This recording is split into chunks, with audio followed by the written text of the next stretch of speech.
people were expecting that we'd probably win by a bigger margin. I would ask again, do you think your team has an attacking problem? Vous êtes venu en tant que détenteur du titre et on espérait que vous alliez gagner ce match avec une plus grande marge. Est-ce qu'il n'y aurait pas un problème offensif au sein de votre équipe? Ah oui, je répondrai par... c'est pas un problème, hein? Mais nous manquons quand même d'efficacité offensive. Mais un problème, je ne crois pas, parce qu'on arrive quand même à marquer. Même le match où on a fait 0-0, on était à chaque fois donc, devant le but adverse. Donc c'est juste un chantier, hein, dans l'esprit de formateur. C'est un chantier. Et je l'ai dit hier à un confrère que même pour bâtir une maison, hein, il est plus difficile de mettre la fondation. Il est plus facile de mettre la fondation, mais c'est les travaux de finition qui sont difficiles. Tous les entraîneurs, même les grands entraîneurs qui sont dans les grandes équipes, ils payent beaucoup d'argent pour acheter des attaquants. Par contre, on peut travailler la défense. Donc l'attaque, ça dépend de la poche des présidents de club. Mais puisque c'est en phase de formation, donc nous continuons à les travailler. Nous ne sommes pas vraiment déçus. Bien vrai que certains nous prennent pour le pays détenteur. Effectivement, nous sommes le pays détenteur de la Coupe, mais vous n'ignorez pas que ça change rapidement, hein, que ce n'est pas les mêmes footballeurs qui sont revenus pour défendre le titre. Merci. Coach, what do you think you need to work on as you head now to the next stage of the tournament? Sur quel aspect est-ce que vous allez travailler pour la prochaine étape du tournoi? L'aspect offensif, comme vous venez quand même de me le dire, parce que jusqu'à présent, nous, on fait des clean sheets. 3 matchs, 0 but encaissé.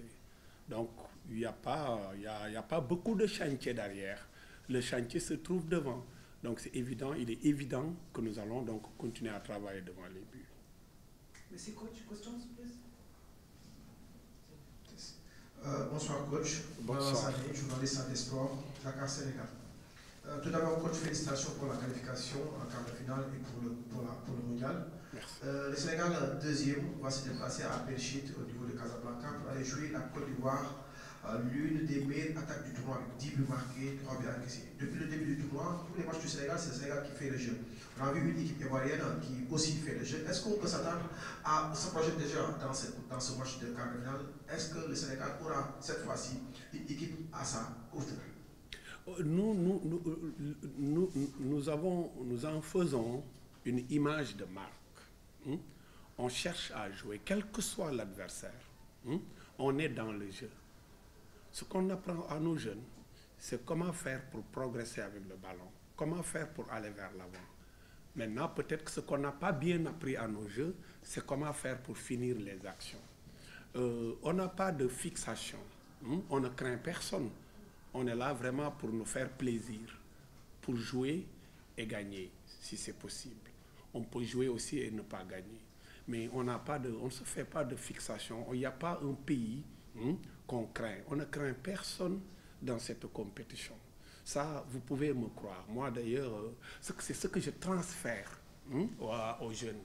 Je leur demande de ne pas avoir peur, de ne pas avoir vraiment peur des noms des pays. Ces pays-là, même si la Côte d'Ivoire a gagné la Coupe d'Afrique chez les seniors, ça c'est l'équipe première, ce n'est pas l'équipe cadette, ce n'est pas l'équipe junior. Donc, attendez-vous à un match ouvert où nous allons les acculer, essayer de les gagner. Voilà. Bonsoir, coach Soledjam, RFM Dakar Sénégal. Félicitations pour cette double qualification.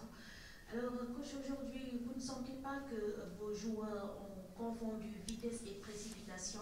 Pour cette première question. Deuxième question, en tant que deuxième donc, de la poule C, vous allez vous déplacer à Casa. Est-ce que cela ne va pas aussi,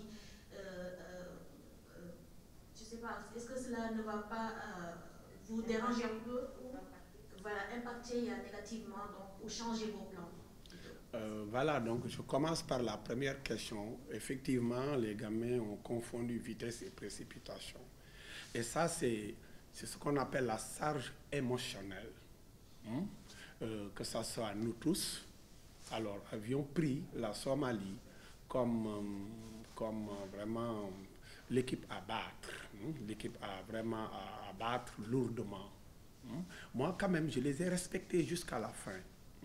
Même ce score, même si ce score-là était 10-0, j'allais les respecter davantage. Je ne suis pas vraiment parmi ceux qui croient qu'on doit écraser voilà. Donc c'était un football de jeunes. On pouvait les battre largement parce qu'on a raté trop d'occasions. Il y a un facteur quand même que je n'ai même pas envie de parler devant la presse, mais on a été tellement gênés, on n'a pas joué tout le temps qu'il fallait quand même. Il y a eu trop d'arrêts de jeu avec cette nouvelle technologie où les gens vont constamment voir la vidéo arbitrage. Tout ça quand même, ça freine l'élan des jeunes. Ça quand même, ça a impacté le rythme donc du match. Mais ça fait partie du jeu. Et je respecte la règle. Pour le déplacement. Voilà pour le déplacement. Nous avons quitté le Sénégal pour venir jouer ici au Maroc. Donc pourquoi le fait de quitter Al Jadida pour aller jouer à Casablanca va nous perturber? Amenez-nous dans un champ de patates. Nous, le problème, c'est, ne pensez pas que nous sommes psychologiquement détruits ou amputés. Non, non. Nous sommes des footballeurs. Nous sommes des éducateurs. Vous nous réveillez le matin de très bonne heure, vous nous demandez d'aller jouer dans un terrain difficile. Nous sommes prêts. Et ça, je vous le dis, nous sommes prêts. Vous nous amenez dans un bon terrain, le président ne me laissera pas mentir. Le premier jour où on s'est entraîné sur ce terrain-là, à Mazagan, Mazagan 2, alors on s'est dit, mais ça c'est quoi? Mais j'ai dit, écoutez, nous avons appris à jouer le football devant chez soi. Et devant chez soi, c'est des terrains en sable, caillouteux. Il y avait beaucoup de cailloux, c'était très difficile.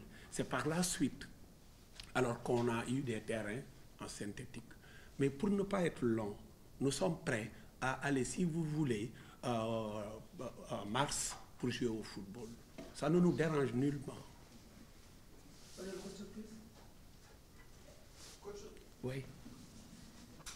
Coach, sur les choix des hommes aujourd'hui, on a vu des choix forts, surtout l'arrivée de El Hadj Malick Cissé, qui avait disputé tout le tournoi de l'IFOA, qui a été même très bon. À la fin du tournoi même, il a été sollicité par le FC Barcelone. Aujourd'hui, qu'est-ce qui a motivé le choix de mettre Aïdara et d'amener encore Malick Cissé? Merci. Voilà, c'est-à-dire entre ces deux jeunes, quand on parle de défenseur, Aïdara est un défenseur. Il a des qualités défensives. Par contre, El Hadj Malick Cissé, il a des qualités de relance offensive. Alors, j'ai préféré avoir aujourd'hui, si vous avez bien observé, j'ai même modifié le dispositif tactique. Parce que dès la première mi-temps, j'ai avancé un latéral, je l'ai même demandé de jouer excentré et de garder 3 défenseurs. J'ai l'habitude quand même de modifier, si surtout je suis en difficulté offensivement. Mais pour revenir à ta question, les deux, c'est deux bons jeunes. L'un, il est très bon défensivement. L'autre, c'est celui qui démarre nos actions offensives à partir de derrière. Voilà ce qui a motivé donc mon choix sur El Hadj Malick aujourd'hui. Merci coach, all the best. Thank you. Congratulations, sorry, that's another man of the match performance. How does this make you feel?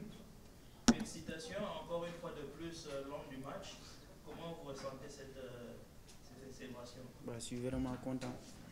Je suis vraiment content et je remercie mes coéquipiers parce que c'est grâce à eux que j'ai pu élire l'homme de ce match. You qualified for the World Cup. What are your personal ambitions as you head to the Under-17 World Cup?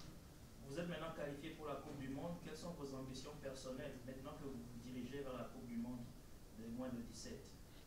L'objectif, on n'avait que 2 objectifs. Le premier objectif, c'était de qualifier à la Coupe du Monde.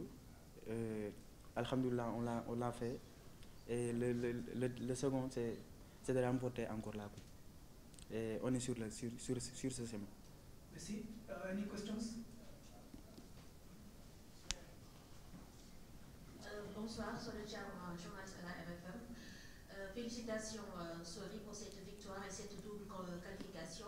Mais est-ce qu'on peut dire que vous êtes un peu déçu le fait de ne pas être premier donc, de cette poule C? Et comment est-ce que vous voyez votre quart de finale face à la Côte d'Ivoire? Merci. Bah oui, je peux dire on est un peu déçu parce qu'on voulait marquer beaucoup de buts, mais malheureusement on n'a pas été efficace. Et comme on le dit, l'appétit vient en mangeant. Dans les prochains matchs, on va essayer d'être plus efficace. Le quart de finale contre la Côte d'Ivoire? Bah, on va le prendre comme les autres matchs, on va respecter l'équipe et bah, essayer de le gagner. Inch'Allah.